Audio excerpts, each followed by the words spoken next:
Christmas music. We could add all kinds of things to start this sucker. Hey guys, we're live. Joe Rosen here, Lissette Hurtado, and today we're going to bring up the all too often asked question: is offering full price going to be enough? Right? Great question. It's a crazy market right now, right? Everybody knows it's a strong seller's market, and homes are selling for asking price or considerably over in a lot of situations, but you will find homes out there that sell for less, right? So how do you know? You don't want to give up $20,000, $30,000, $40,000 for nothing.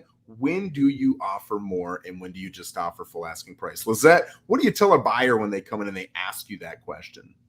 I always start every contract, every offer with pulling comps. That's, we got to start there because Beautiful. you don't know, some of these properties are listed already 10, 20, $30,000 or what they would comp out.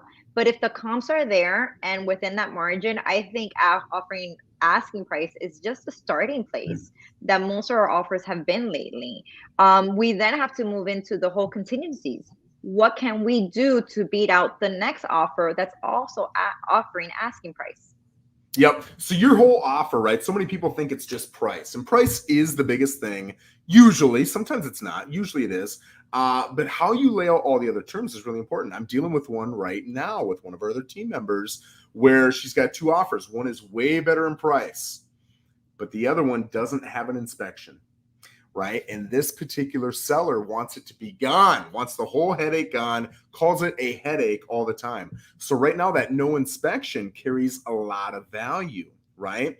So how high do you need to be with no inspection? Not nearly as high as you need to be with it. So your terms matter too, right? And there's more than just an inspection. There's how much an appraisal coverage are you going to guarantee? And what type of financing do you have? And how much in guaranteed escrow funds are you putting down? There's a million different things you can do. But yes, the strength of your offer really matters too.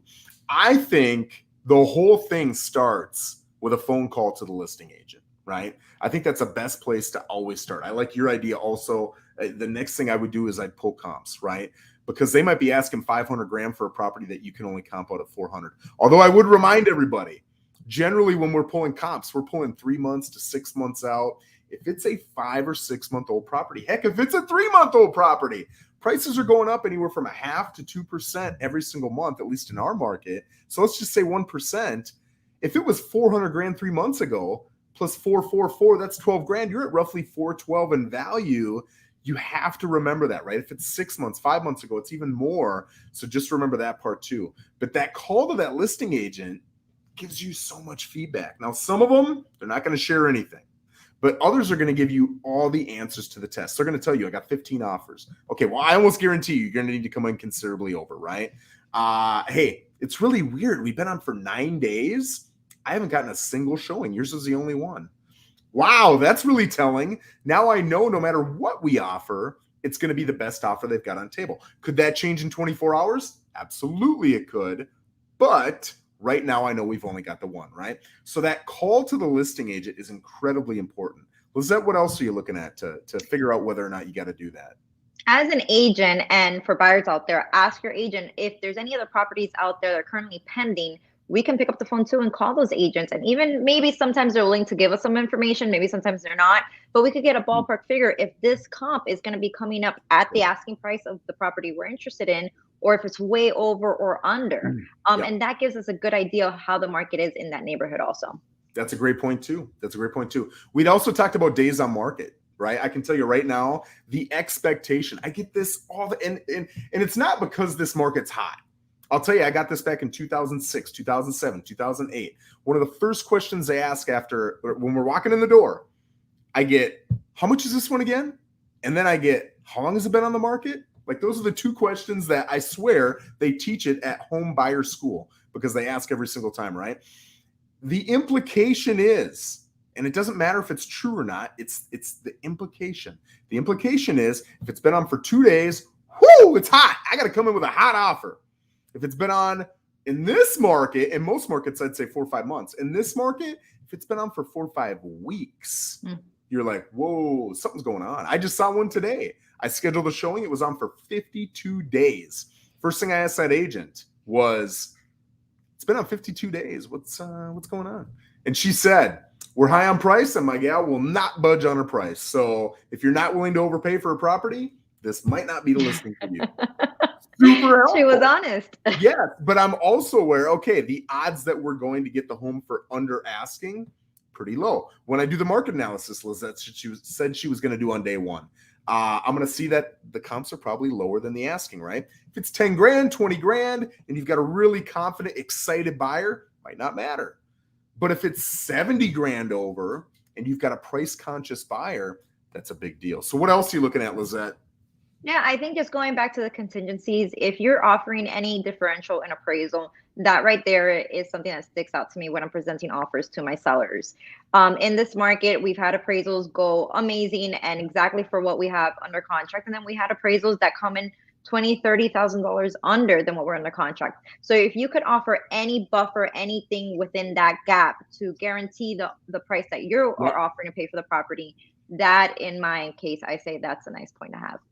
I like that. I'll also talk about staging, and I'm going to break this into kind of three things, right? Not just like, hey, can you put pretty furniture in pretty places and remove your home photos and put up what, I'm not just talking about the professional staging. I'm also talking about, do you have any repairs that are needed?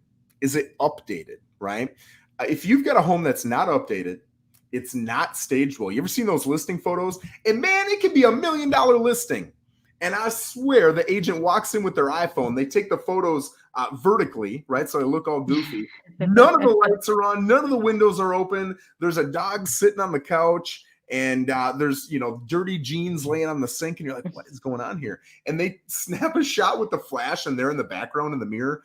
And you'll see it on $1 million listings. And I think, whoa, yeah. Imagine how much that impacted the buyer pool, the amount of offers you're going to get, the value. But as a buyer, if you see that, I'm thinking, cha-ching, this is an instant 20, 30 grand off.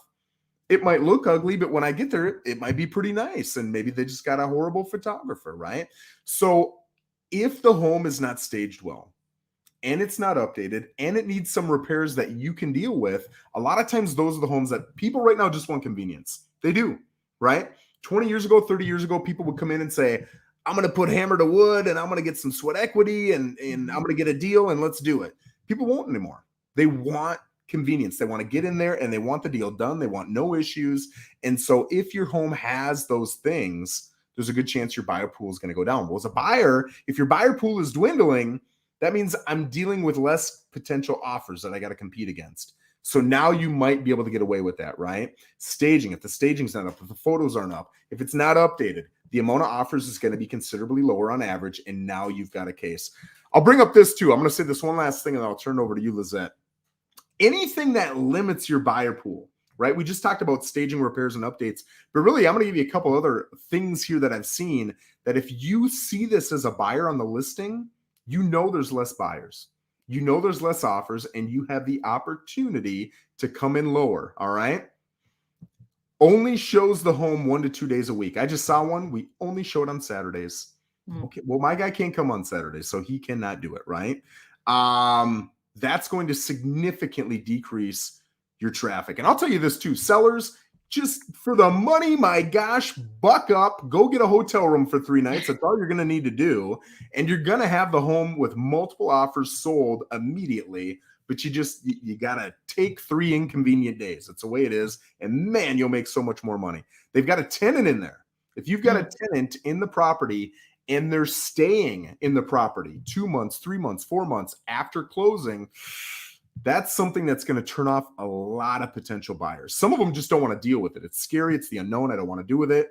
Other people are going to say, I just don't like the fact that there's somebody in my property that could beat on it. Right? I don't know what they're going to do. I don't want to deal with it. Some people have a timing issue. I got to be in 4 weeks. There's no questions asked. So it just won't work, right?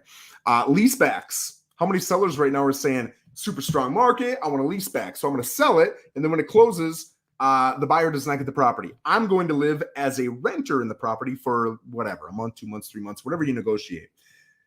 Yes, you can do that. But again, that dwindles your pool. And the first thing I'm going to tell a seller in that scenario is, if you do that, are you okay getting 10, 20, 30 grand less because the buyer pool is going to be significantly less? If yes, and that convenience is worth it, Let's go. If it's not worth it, you want the money, then you're going to have to deal with the challenges of selling and immediately getting into your next property or renting or whatever your situation is. But you're going to have to take that risk, right?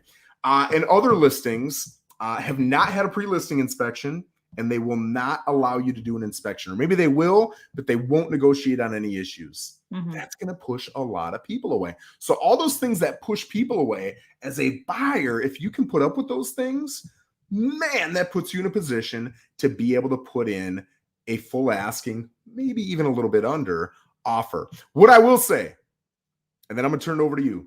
If you got a pretty house, staged well, updated, needs no repairs, priced within 10, 20 grand of where it should be priced, with a strong realtor who markets really well, and it's been on for a week or less, good luck. That home is going to get multiple offers, and it's going to go really quickly. That's what attracts everybody, including probably you, right? So that's going to be a challenging one. You got to find the one that everybody else says, yeah, that's the one that you're going to be able to get a sweet deal on. Lissette? So yeah, my last point is most of the properties that we're putting offers in, the first thing I look at is the age of the roof. If I see that roof is over 10 years, we're heading into the 15-year mark, that is a point of negotiation for my buyers. They're going to face more challenges when it comes to insurance nowadays, the amount of insurance companies are available, and also their policy and the premium that affects their bottom line, their mortgage payment every month. So that is another factor that you could use at coming in a little bit under asking price. That's what I've seen. Yeah, I love that. And the more ammo you can come with, right? If you can specifically say, this is my insurance rate. If I had a new roof, it would be this. That's a lot of money. This is, if you can go through those numbers and explain it to the other side, now it's not just BS. It's you saying, look at this pain I'm going to have to feel by purchasing your home. Okay, I can understand that pain. So I think that's a great point. Guys, we're going to close it out. We're going to take next week off. We'll see you back in January. But Lissette, I hope you have a very Merry Christmas. It's awesome seeing you. I hope you guys enjoy the holidays. I know you're going to go up to the tundra there, so good luck. I'm excited to see it from afar, man. I'll enjoy the photos. The guys are icicles. Yeah, exactly. Hope you guys have a great holiday. All right. Have a great one, guys.